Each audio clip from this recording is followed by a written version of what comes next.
Ladies and gentlemen, welcome back to Caster Challenges, and I have probably the most special guest I have ever had on this show. This is the person who got me into StarCraft esports, watching him cast DreamHack.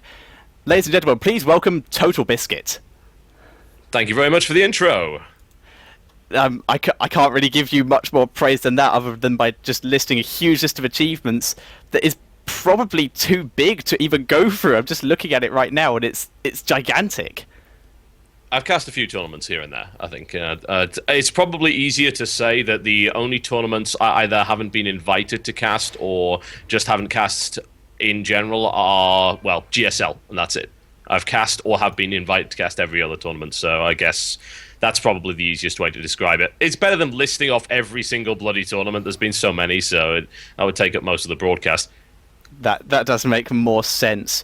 Okay, so before we do start, is there anything you want to say to the audience? Anything you want to reveal? Hint, hint, wink, wink, nudge, nudge, pretty please? Not really. I mean, I think everyone already knows the events that I'm going to end up casting this month and actually for the rest of the year, so I don't think there's really a huge amount to actually say on the subject, but I would suggest that you guys do keep an eye on the tournaments in November because there's a lot of them and I'm casting almost all of them, so it should be fun. Fantastic. And just finally about the show today, how much do you know about the show?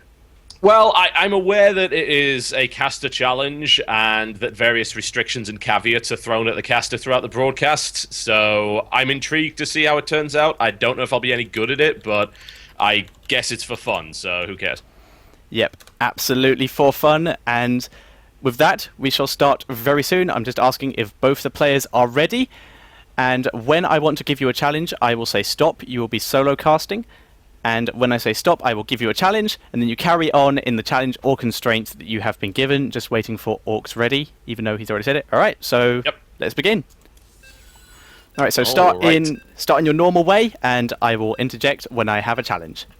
All right, then. Well, we're coming up to the load screen right now, so we've got a fantastic matchup coming in here between these two. It's going to be a Zerg versus Zerg on ESL Cloud Kingdom, and we should be in the game momentarily. Got a few spectators, so this might take a little bit longer than usual. People are excited to see this matchup, and I don't really blame them, between two players that I know a great deal about. So, ladies and gentlemen, here we go. Down to the southwest of ESL Cloud Kingdom. It's my pleasure to bring you in the red trunks from Team Acer. Playing Zerg, it is Nurtio versus his opponent.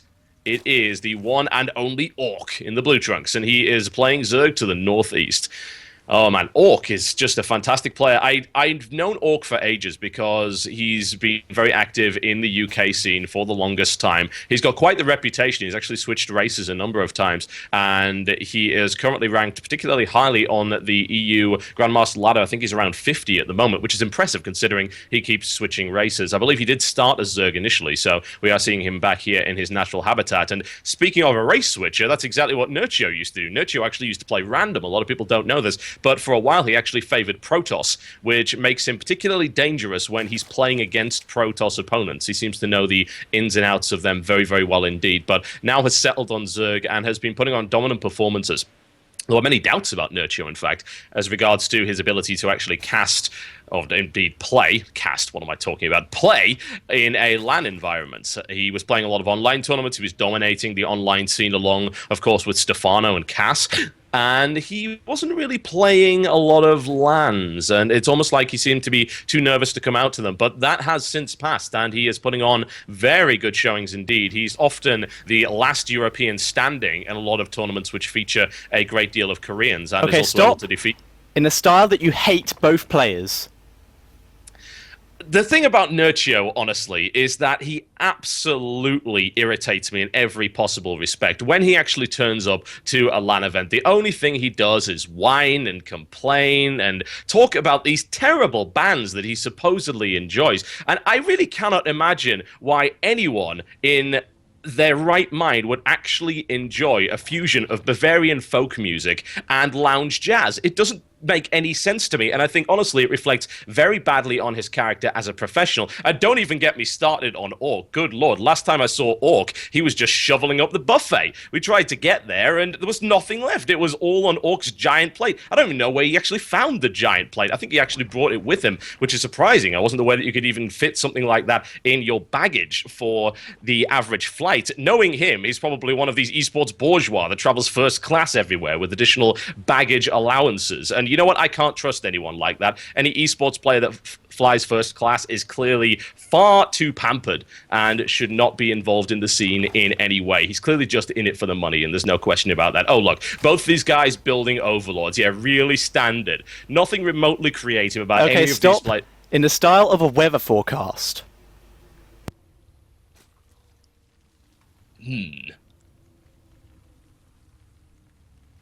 Now, if we were to look up to the north of the country here, we can see a rather nasty spread of creep on the ground. Seems to be at least 3 inches deep, making driving conditions particularly dangerous. We would strongly recommend that if you wish to travel, you utilize public transport or indeed apply chains to your tires. If we're to look to the south of the country, things are looking particularly grim as well. And for the next few days, you will most likely be seeing scattered showers and the possibility of heavy creep fall.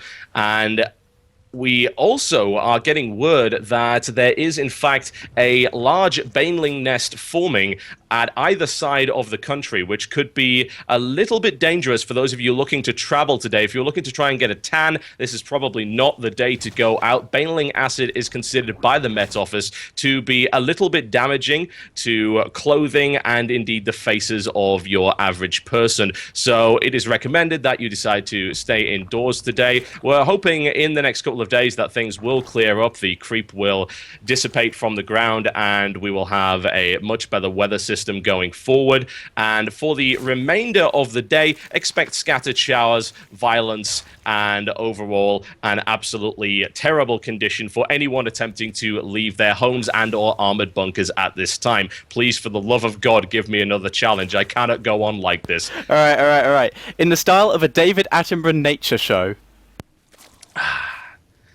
And we see right here, Nurtius Epicoponus creating himself a lair. What a beautiful example of nature in motion. However, lurking beneath the sands, behind the rocks, a swarm of creatures. They carefully dive, dodge, dip, and dodge in the direction of the magnificent queen who attempts to rove just a little far away from her brood. They back off. Nurchio's zerglings showing respect for the broodmother. And here what do we see but the rare, magnificent, and wonderful example of nature's evolutionary creation, the baneling. Known for their short lifespans, but what a life, what an explosive end, what a wonderful example of nature's complete and total twisted ideology. Nurchio zerglings move in to rip apart a tiny and weakened creature, but the zerglings of Orc moving across the map right now. Okay, stop. Every word you say must now start with the letter B. Bravely bouncing between bases. Bravely bouncing between bases. Basically, just to clarify, you can make other words start with the letter B, like replace the first letter of the word with the letter B as well. Thank God. I was going to say, what the hell are you asking me to do? It's like, what's that? That's about it. That's about all I can do. Okay. Bork befends biz base, biz banelings, band burglings, band boachers, babine, band bear boar crawler, bebend, bear batural, bear bovaseer, bombertio, bouts, bear bane, Ban Bibiel's Binfestation Bit. Bork Bith Bifence Virtio. Okay, stop. I'll put you out of your misery on that one. Alright, in a Cockney accent.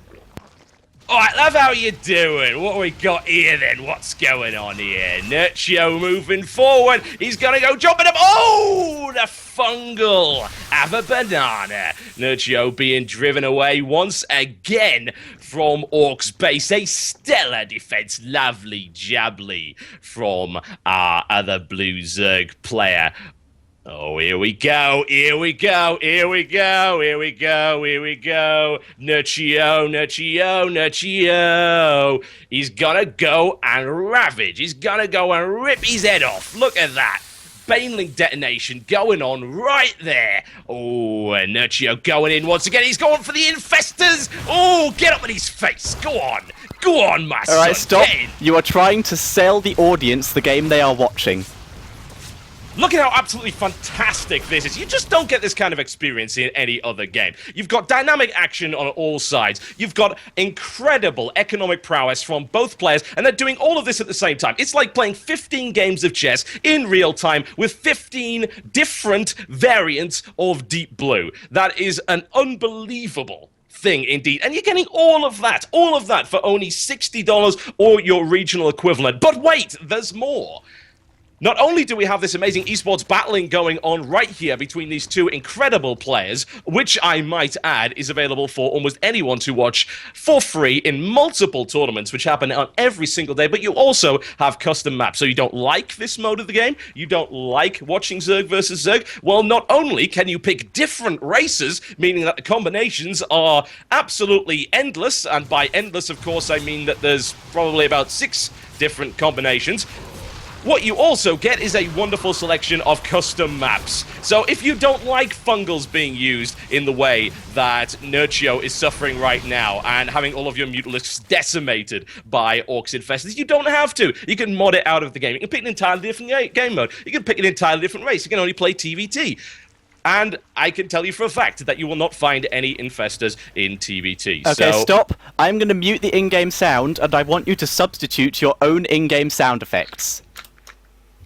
Oh, right then. Well, let's have a let's look at the attack that's going on right here. Psst, psst.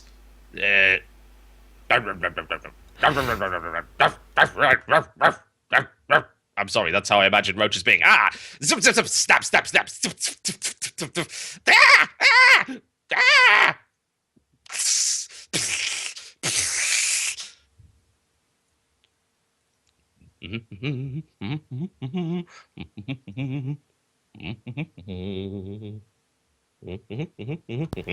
Okay, stop. In the style of a spoilt teenage girl. Oh my god! Look at this thing! Look at this game! OMG! It's ugly! Ugh! It's this. See the slime everywhere! It's disgusting! Oh, what are those things doing? Those spiky land sharks! Ah! They're tossing those men with the guns, and oh my god! Who would watch this? This is Jesus! OMG! Oh, I'm gonna have to Facebook about this. This is absolutely awful. OMG! Ooh, Brad's online. I think he likes me. Okay, just quickly, on the style of spiky land sharks, you can't use any unit names. You have to describe the unit. And here we go, ladies and gentlemen, the spiky land sharks coming out of their natural habitat, and the bladed, skittering, buggy creatures currently throwing acid at the needled, spined, clawed snake creature over in that direction. We currently have Play-Doh Marines deployed in the 4th base of Nurcio at this point. I mean, yeah, 4th base, and he's going to build a Zerg factory in the 4th base right there underneath the giant spying surveillance equipment. What we got here, we've got a large army moving forward here by Nurcho. The spiny needle snakes are very, very slowly moving their way across the battlefield. They'll probably take about 5 years to reach their destination, and that is why you don't use spiny needle snakes in your army. It's generally a very, very bad idea. Okay, stop. Indeed. You can only talk in sentences of 3 words. Oh my god. Orc is here. He has units. Nurcho is here. He is retreating. Nurcho has army. Army is large. Army has hydras. Army has infestors. Orc has infestors. Orc has roaches. Many roaches here. Less hydralisks. Nurcho. Nurcho, more hydras. Orc, burrow infestors. Infestors move around. Okay, stop. 3-word Cockney. Alright, love. What's going on here then? Infestors sneaking about in the direction of Asa Nurcho. Right now, we see Nurcho is getting a bit of the... No, that's 4 words. Getting... No, it's not. In Cockney, it's only 1. Getting a bit of defense on his 4th, and now Orc attack Hydras. Okay, stop. In the style that you have just been dumped or divorced. I don't even know why I bother, honestly. I'm looking at this engagement, and you know what I see? I see a waste of time. I see blackness. I see defeat. I see rejection. If only these guys could just make up and get together and embrace each other, but no. It's not going to happen, because that's not how the world is. It's not how the world is. The world is a bleak and horrible place I will never love again. And neither will those hydralisks, because they're dead on the ground, just like my heart. Just like my heart. What is the point? It's all pointless. Roaches kill roaches, and it goes on till the end of time. Just permanent, violent rejection. GG, just like my relationship. Oh my god. That was fantastic. Well, that is the end of the show. Thank you so much, TB. What did you think of that? This is either the highest or the lowest point of my career, and it's going to take a lot of thinking to figure out which. Okay, that's probably the best assessment I have had. It's certainly better than last week, where the closing words of the last caster were "I hate you." That's a pretty good wrap-up, honestly. You know, that's decisive. That shows gumption from the caster, I feel. It's like laying down the law. I like a decisive caster. Absolutely. So, for anyone out there who hasn't heard of you, and God help them, where can they find more of you? I can't imagine why they'd want to do that after watching this, but whatever the case, if you do want to check out my stuff, most of what I do is about all sorts of different games, and I've got a channel over at youtube.com/cynicalbrit. That's youtube.com/cynicalbrit. We do different games every day, and my StarCraft material when I get the time to do it, which is, at the moment, a little bit rare because I've got so much other stuff going on. That's at a separate channel, youtube.com/TotalBiscuit. I also stream a lot of different games, including StarCraft 2 Ladder, Heart of the Swarm, casts, and custom games over at twitch.tv/TotalBiscuit. And if for some reason you want to follow me on Twitter, you can do that. Twitter.com/TotalBiscuit is the place to go. Fantastic. And to just end the show, would you like to sign us off in a Cockney accent? All right, Governor. You've been watching Caster Challenge. Ain't it wonderful? Have a banana and see you around.